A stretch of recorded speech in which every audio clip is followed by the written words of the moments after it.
నమస్కారం ఘంటారావానికి స్వాగతం. ముందుగా ప్రధాన అంశాలు. 10వ తరగతి ఫలితాల్లో 92.78% ఉత్తీర్ణత, 94.26%తో బాలికల హవా.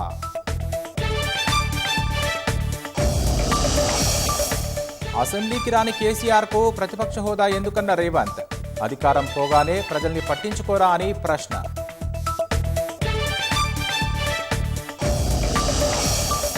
రవీంద్ర భారతిలో మహాత్మా బసవేశ్వర జయంతి వేడుకలు, ప్రత్యేక డైరీ సంచిక ఆవిష్కరించిన సీఎం.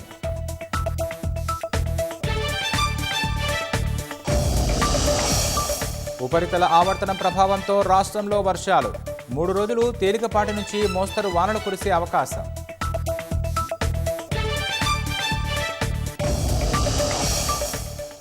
భాకరా రిజర్వాయర్లోని మిగులు జలాలను ఇవ్వాలన్న హర్యానా, సింధు జలాల ఒప్పందం నిలిపివేతతో పంజాబ్నకు విజ్ఞప్తి.